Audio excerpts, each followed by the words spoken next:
It is a marvel of military technology. Powered by a turbine engine, able to strike from 2 miles away, and built with armor so advanced it can survive a direct hit.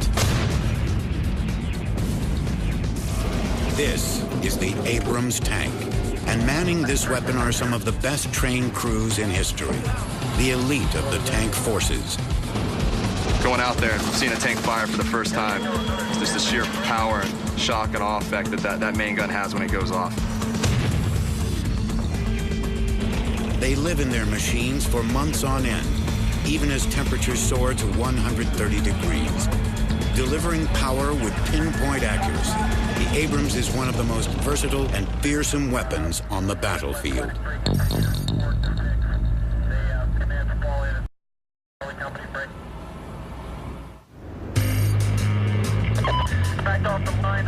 When a ground war breaks out, one weapon is always on the front lines. The tip of the spear, Abrams' main battle tanks blaze a trail for Army and Marines, racing into battle at over 40 miles per hour. They are a deadly combination of superior crews and the latest in military hardware.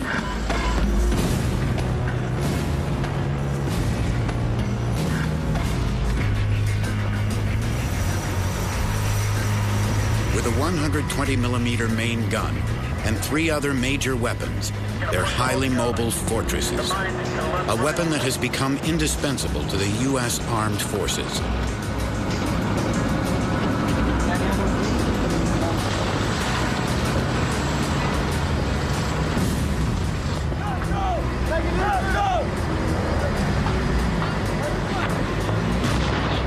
Even once feared Soviet tanks stand little chance against them. No Abrams has ever been knocked out by an enemy tank. What is it that makes the Abrams so successful? For many Marine tankers, mastery of the Abrams begins 5,000 miles away at a base in California called 29 Palms.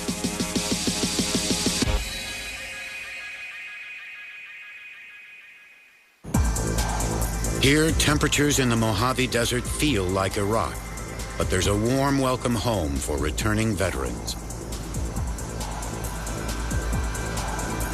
50,000 Marines a year rotate through 29 Palms, the Corps' premier live-fire base.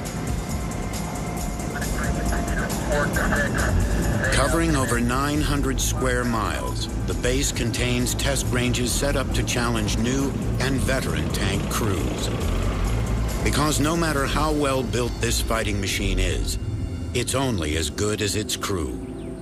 Second Lieutenant John Ranieri is learning the ropes as the new platoon commander in a team that will deploy for combat in a few months. Yeah, you're good. They're in Delta Company, 1st Tank Battalion, which led the charge to Baghdad in Operation Iraqi Freedom. It's the tank commander's job to keep his team together and to coordinate with the other 3 tanks in his platoon. One of the biggest challenges I had to learn right away was be able to multitask. It's hands down the most important asset a tank commander can have. You have several radios, people talking to your headset all at once. You have to be able to flip those switches as well as work your 50 cal, make sure your gunner killing the enemy, and also keep the tank on the right track.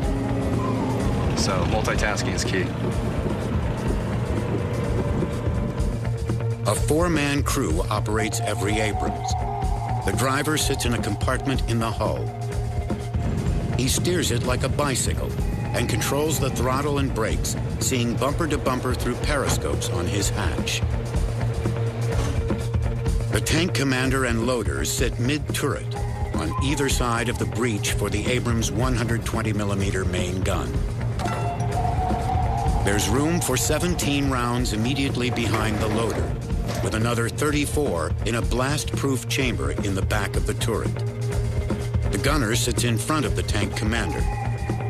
From his position, the gunner scans for targets through a periscope that has optical and thermal scopes with 3 and 10 times magnification. If his periscope is destroyed, he can use an optical sight that's lined up with the main gun. The gunner uses a switch to designate the ammo for the main gun, and also fires a 7.62 millimeter machine gun. He spins the turret independently of the tank body, searching for targets through his sights. A computerized stabilization system keeps the gun platform steady while the vehicle itself pitches, rolls, and yaws. The turret is balanced so precisely that it can spin 360 degrees without shifting the tank's center of gravity. When the gunner has a target in his sights, the commander gives the order to fire. The tank commander can also stand in his hatch and operate the top-mounted 50 caliber machine gun. In addition to their specialized roles, each team member must act as the tank's eyes and ears. Everyone on the tank has their own little slice of the pie they can see out of. The driver, he's got an eye level, view of what's just in front of us. The loader will usually watch behind the tank and to the side and kind of give us a heads-up view over there. The gunner has a very small world. He only sees what he sees through his sight. I'm able to either be up out of the hatch or looking through all my periscopes around here, and I can kind of pull all together and keep the whole tank moving in the right direction and keep the gun on target. Learning how to keep their gun on target, crews go through a grueling series of live fire tests at 29 Palms. The idea is to get the crew management for the tank commander down so that if he does have to engage in Iraq, it may not be a tank, but it may be a technical vehicle or a bad guy up in a window somewhere, but the procedures are still all the same. For 8 days, commanding officers observe their tank crews as they work together in combat readiness tests. Close both ballistic doors, prep your crew, report and recon 1. The core of the test is a live fire exercise. Okay, just be advised, any targets that come up on this range are going to be active. Roger, over for that one right in front of the one we engaged with active as well. The ranges and targets simulate almost any scenario an Abrams crew might encounter. This is what we call a THEMTIG target that enables us to lower the targets and present them via computer from a tower that right now is about 1,400 meters behind us. And what will happen is he's going to sit there and scan from his position, whether he's stationary or whether he's on the attack. But once this target pops up, he sees exactly what you're seeing right now. He's going to see a blackened silhouette. They can have targets pop up basically whenever they want. It becomes second nature to you. You know where to aim. How quickly the crew responds when a target pops up and how accurately they fire determines their score. Bring it up, bring it up.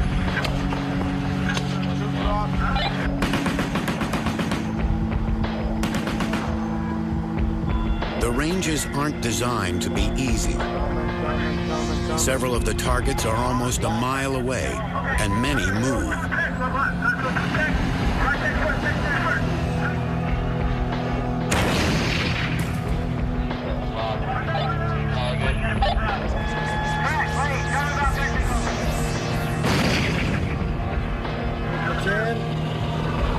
I'm on the stationary. On target in 18. Try my best to drop all targets drop. For a new crew, 2 misses and 1 hit, the score needs to improve dramatically. Each team needs to score 700 out of 1,000, with the goal of performing at their top level before shipping out. Because if you miss once in combat, you might not get another shot.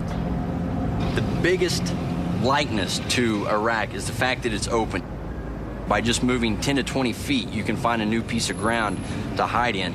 So the way the targets present themselves would be very similar to a way, say, an enemy tank or an enemy vehicle might present itself. You can fight from anywhere from open desert terrain like you see out here to urban built-up areas like Fallujah, all the way to a swampy area that have palm groves in it that you have to be. You have to be a multi-echelon type fighter for the environment. And few weapons can dominate in every environment like the Abrams.